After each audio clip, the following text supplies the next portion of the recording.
Shalom saudara-saudaraku yang dikasihi Tuhan Yesus Kristus. Selamat berjumpa lagi dalam renungan pada hari ini. Pada kesempatan ini saya mengucapkan salam sejahtera buat saudara semua dimanapun saudara berada. Damai dan sukacita oleh Roh Kudus senantiasa ada dalam hati kita semua. Hari ini saya Cornelius Nugroho dari channel Berkat Baru akan menyampaikan renungan dengan judul Rahasia Kekuatan Orang Kristen. Tetapi sebelum kita mendengarkan kebenaran firman Tuhan ini, mari kita berdoa terlebih dahulu. Bapa Surgawi, Bapa dalam nama Tuhan Yesus Kristus, Bapa, hari ini kami mengucap syukur karena Tuhan sudah menolong dan melindungi kami. Kami menyadari bahwa hidup ini penuh dengan tantangan dan badai yang tidak terduga. Namun kami juga percaya bahwa Engkau adalah Allah yang selalu menyertai dan melindungi kami. Tuhan, kami rindu untuk mengalami kekuatan dan penghiburan yang hanya dapat ditemukan di dalam kebenaran firman-Mu. Jauhkan segala pikiran yang mengganggu dan isi hati kami dengan Roh Kudus-Mu, agar kami dapat menangkap setiap kebenaran yang Engkau ingin nyatakan kepada kami. Kami percaya bahwa melalui renungan ini, Engkau akan memperlengkapi kami dengan iman yang semakin teguh dan pengharapan yang baru. Terima kasih Tuhan, dalam nama Tuhan Yesus Kristus kami berdoa. Haleluya, amin. Saudaraku yang terkasih, pernahkah Anda merasa lelah berjuang dalam hidup ini? Pernahkah Anda merasa seolah-olah dunia ini terlalu berat untuk ditanggung? Jika iya, Anda tidak sendirian. Namun ada sebuah rahasia yang telah diwariskan kepada kita oleh generasi-generasi orang percaya sebelumnya. Rahasia kekuatan yang tidak tergoyahkan. Rahasia ini tersembunyi dalam kebenaran firman Tuhan. Sebuah pedoman yang telah terbukti ampuh dalam menghadapi segala tantangan hidup. Mari kita bersama-sama membuka tabir rahasia ini dan menemukan kekuatan yang kita butuhkan untuk menjalani hidup sebagai pemenang. Mari kita baca Lukas pasal 6 ayat 47. Setiap orang yang datang kepadaku dan mendengarkan perkataanku, serta melakukannya, aku akan menyatakan kepadamu dengan siapa ia dapat disamakan. Saudaraku, ayat ini memberikan gambaran yang sangat jelas tentang bagaimana kita seharusnya merespon setiap ajaran Yesus.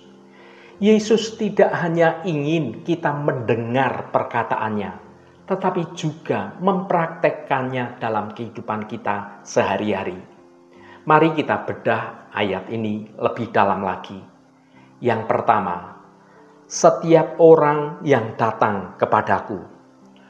Ungkapan ini mengundang kita untuk memiliki hubungan pribadi dengan Yesus. Ajakan ini melampaui sekedar pengetahuan tentang Tuhan. Ini adalah panggilan untuk menjalin relasi yang nyata, di mana kita berbicara dengan Tuhan, mendengarkan suaranya, dan merasakan kehadirannya dalam setiap aspek kehidupan kita. Datang kepada Yesus berarti mengakui kedaulatan Tuhan atas hidup kita. Kita mengakui bahwa Dialah Tuhan yang Maha Kuasa, dan satu-satunya jalan menuju keselamatan. Dengan datang kepadanya, kita menerima Yesus sebagai juru selamat pribadi kita. Kita mengakui bahwa kita orang berdosa dan membutuhkan pengampunan dari Tuhan Yesus Kristus. Yang kedua, dan mendengarkan perkataanku.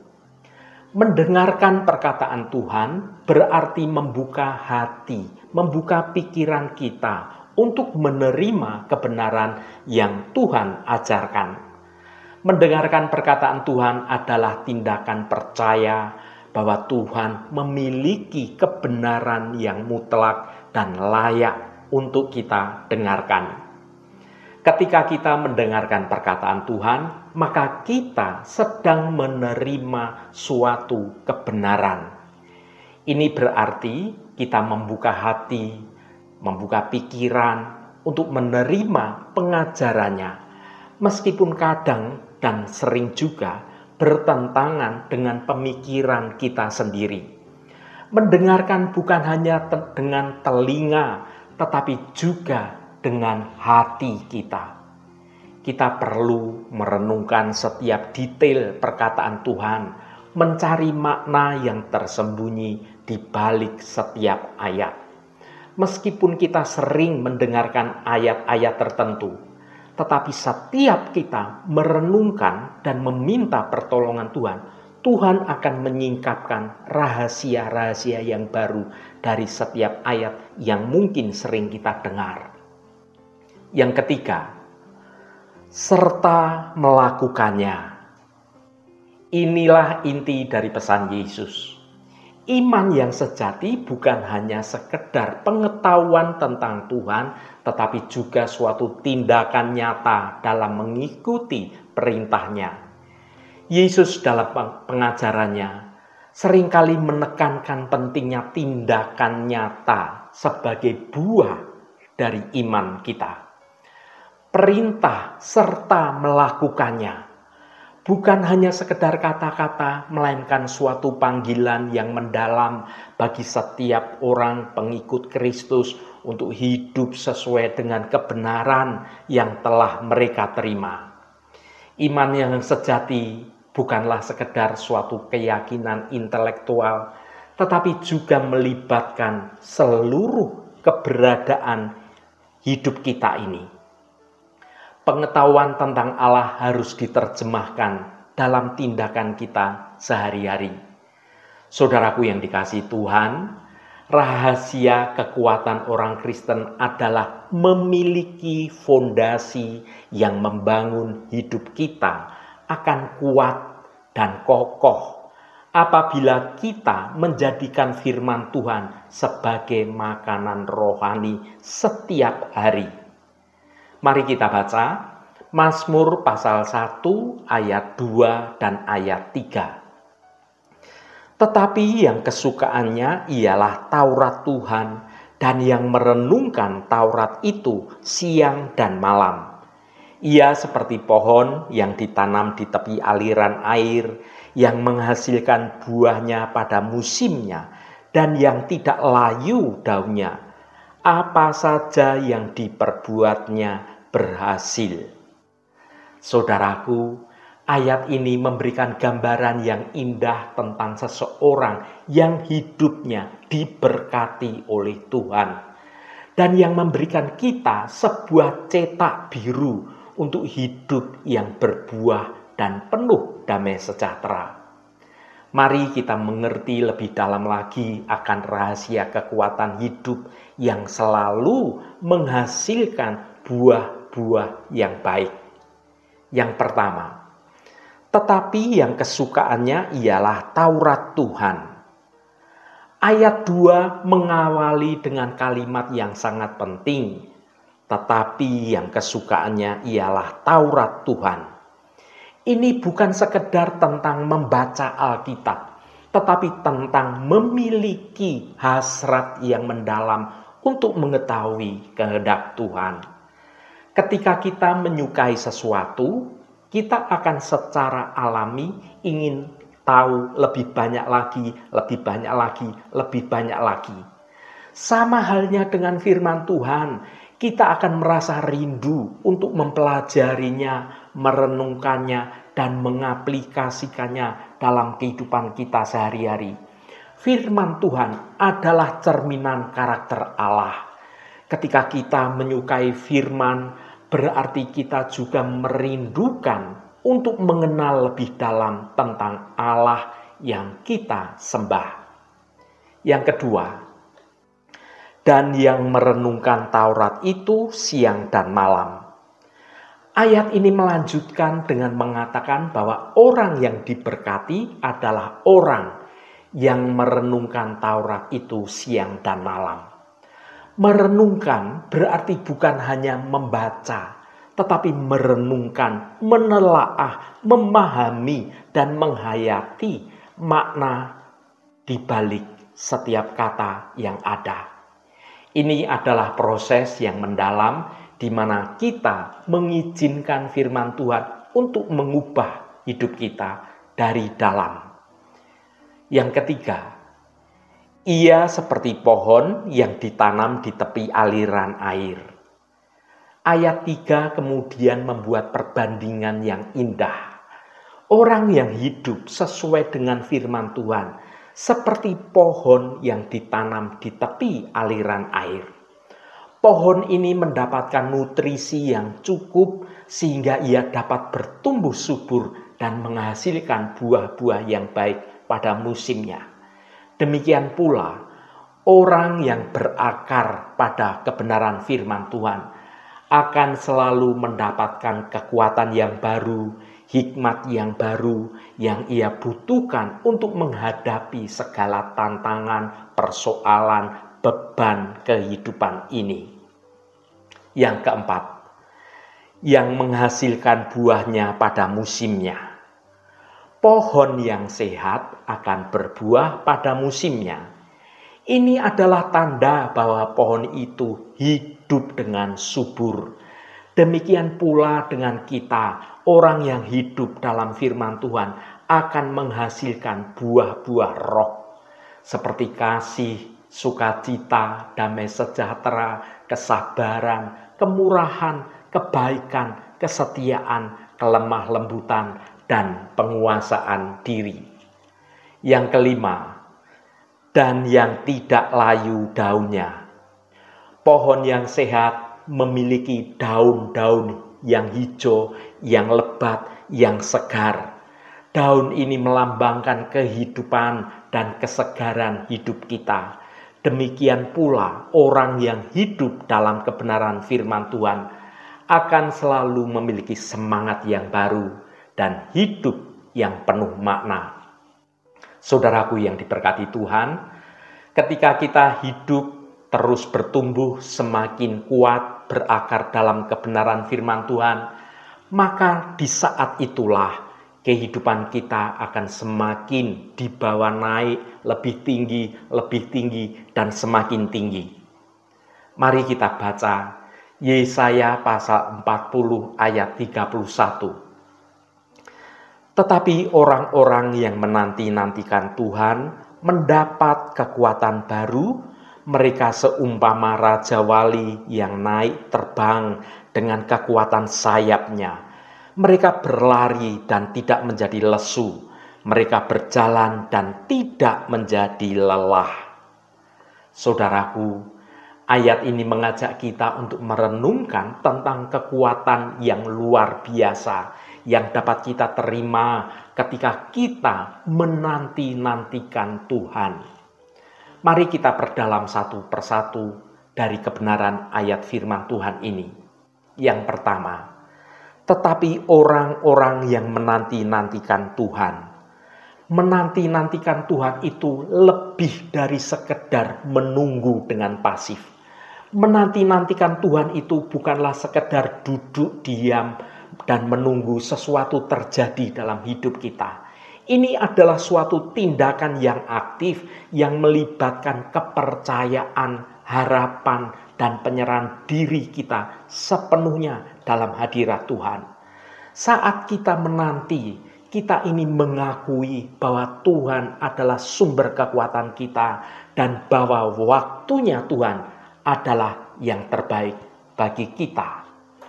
Yang kedua, mendapat kekuatan baru. Kekuatan baru berarti sebuah perubahan atau transformasi atau sesuatu kegerakan yang baru dari dalam hidup kita. Kekuatan baru yang diberikan Tuhan bukanlah kekuatan fisik semata, melainkan suatu perubahan hidup yang terjadi dengan nyata. Ini adalah kekuatan rohani yang memampukan kita untuk menghadapi segala tantangan hidup dengan penuh keberanian dan dengan penuh keyakinan. Karena kita percaya Tuhan bersama dengan kita. Kekuatan ini berasal dari Roh Kudus yang tinggal di dalam diri setiap orang percaya. Yang ketiga, mereka seumpama Raja Wali yang naik terbang dengan kekuatan sayapnya. Seumpama Raja Wali adalah gambaran melayang tinggi di atas setiap masalah kita. Perumpamaan Raja Wali sangatlah tepat. Raja Wali adalah burung yang dapat terbang tinggi di atas badai dan melihat jauh ke depan. Begitu pula orang yang menanti-nantikan Tuhan. Ia akan dimampukan untuk mengatasi setiap kesulitan dan melihat harapan-harapan di tengah kesulitan yang sedang terjadi. Yang keempat, mereka berlari dan tidak menjadi lesu, mereka berjalan dan tidak menjadi lelah. Berlari dan berjalan tanpa lelah. Perkara ini berarti kita diberi ketahanan yang tidak terbatas melalui Roh Kudus yang ada di dalam hidup kita. Orang yang memiliki kekuatan baru dari Tuhan tidak akan mudah lelah menghadapi persoalan, tidak akan pernah dia menjadi putus asa. Mereka dapat terus berlari dan berjalan dengan penuh semangat, bahkan dalam situasi yang paling sulit sekalipun.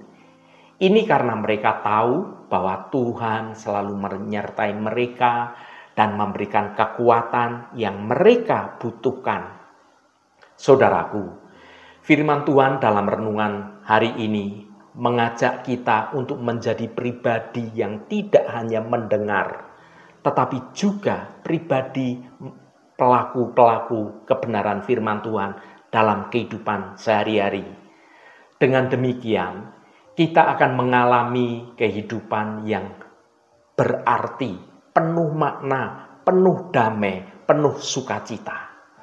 Menyukai firman Tuhan bukanlah tujuan akhir hidup kita, melainkan seluruh perjalanan seumur hidup kita. Ini adalah proses yang terus-menerus di mana kita semakin mengenal Allah dan mengalami perubahan dalam hidup kita. Dengan menjadikan firman Tuhan sebagai pusat hidup kita, kita akan mengalami pertumbuhan rohani yang luar biasa dan menghasilkan buah-buah yang baik dari hidup kita. Haleluya, Tuhan memberkati kita semua. Mari kita tutup renungan ini dengan berdoa. Allah Bapa yang kami sembah dalam nama Tuhan Yesus Kristus, terima kasih atas kebenaran firman-Mu yang sudah kami dengar pada hari ini.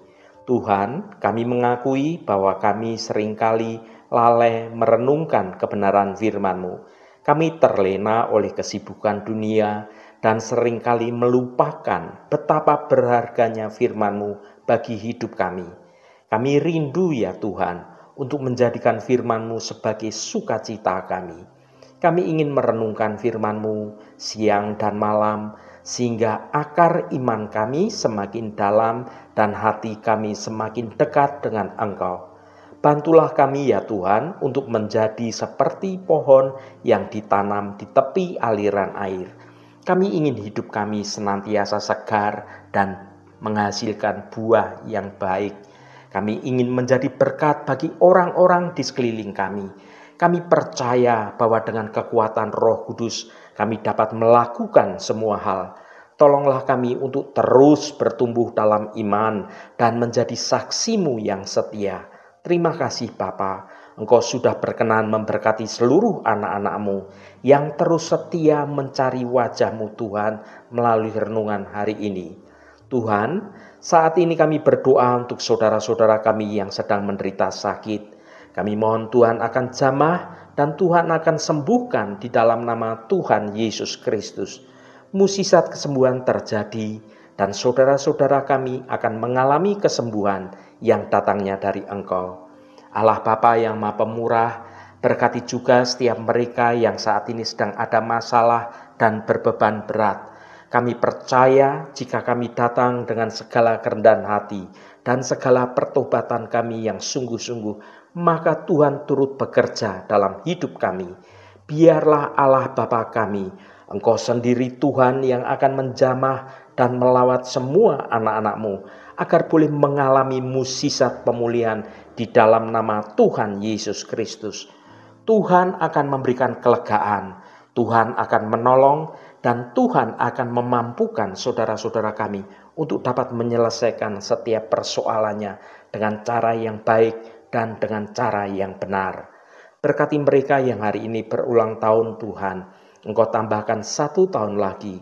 Terima kasih buat anugerah-Mu, umur panjang di tangan kanan, dan kekayaan serta hormat di tangan kiri. Berkat Tuhan mengalir bagi setiap mereka yang hari ini berulang tahun. Terima kasih Tuhan, segala hormat, pujian, dan ucapan syukur hanya bagi nama-Mu Allah yang kudus. Saudaraku, mari kita berdoa. Bapa kami. Bapa kami yang ada di surga, dikuduskanlah nama-Mu, datanglah kerajaan-Mu, jadilah kehendak-Mu di bumi seperti di surga. Berikanlah kami pada hari ini makanan kami yang secukupnya, dan ampunilah kami akan kesalahan kami, seperti kami juga mengampuni orang yang bersalah kepada kami.